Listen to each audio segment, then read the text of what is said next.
Praise the Lord. Hallelujah.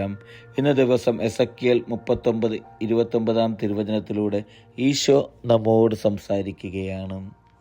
Israel ഭവനത്തിൽ നിന്നും ഞാൻ എൻ്റെ മുഖം ഇനിമേൽ മറയ്ക്കുകയില്ല. എന്തെന്നാൽ ഞാൻ എൻ്റെ ആത്മാവിനെ അതിന്മേൽ അയച്ചിരിക്കുന്നു. ദൈവമായ കർത്താവ് അരുളി ചെയ്യുന്നു. പ്രിയപ്പെട്ടവരെ, ഇന്നത്തെ തിരുവചനത്തിലൂടെ നമുക്ക് കാണുവാൻ സാധിക്കും, ദൈവത്തിൻ്റെ ആത്മാവിനെ നമ്മുടെ മേൽ അയച്ചിരിക്കുന്നു എന്ന് വാഗ്ദാനം ചെയ്യുന്ന ഒരു തിരുവചന ഭാഗത്തിലൂടെ ഞാനും നിങ്ങളും കടന്നു പോവുകയാണ്. വചനം ഇന്ന് നമ്മോട് പറയുന്നത് എങ്ങനെയാണ്?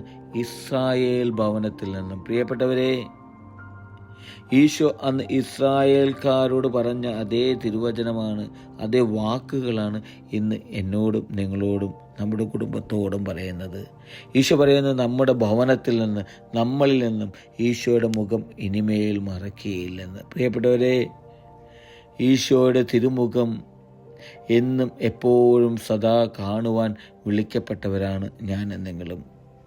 വചനത്തിലൂടെ നമുക്ക് കാണുവാൻ സാധിക്കും, ഇനിമേൽ ഒരിക്കലും ദൈവത്തിൻ്റെ മുഖം നമ്മളിൽ നിന്നും, നമ്മുടെ ജനത്തിൽ നിന്നും, നമ്മുടെ കുടുംബത്തിൽ നിന്നോ, നമ്മുടെ മക്കളിൽ നിന്നോ മറക്കയില്ലെന്നുള്ളൊരു വാഗ്ദാനമാണ് ഈ തിരുവചനത്തിലൂടെ നമുക്ക് കേൾക്കുവാൻ സാധിക്കുന്നത്. പ്രിയപ്പെട്ടവരെ, എന്തെന്നാൽ ഞാൻ എൻ്റെ ആത്മാവിനെ അതിന്മേൽ അയച്ചിരിക്കുന്നുവെന്ന് ദാനവും വാഗ്ദാനവുമായ പരിശുദ്ധാത്മാവിനെ നൽകിയ ഈശോ, ആ ഈശോ എന്നോടും നിങ്ങളോടും പറയുകയാണ്, ആ ആത്മാവ് എന്നിലും നിങ്ങളിലും കുടികൊള്ളുമ്പോൾ ദൈവത്തിൻ്റെ മുഖം നമ്മളിൽ നിന്നും, നമ്മുടെ കുടുംബത്തിൽ നിന്നോ, നമ്മുടെ മക്കളിൽ നിന്നോ, നമ്മുടെ ഹൃദയത്തിൽ നിന്നോ മാഞ്ഞു പോവുകയില്ലെന്ന്. ഇതൊരു വാഗ്ദാനമാണ് പ്രിയപ്പെട്ടവരെ. ഈശോ നൽകിയൊരു വാഗ്ദാനം, ദാനമായി നമുക്ക് നൽകിയൊരു വാഗ്ദാനം.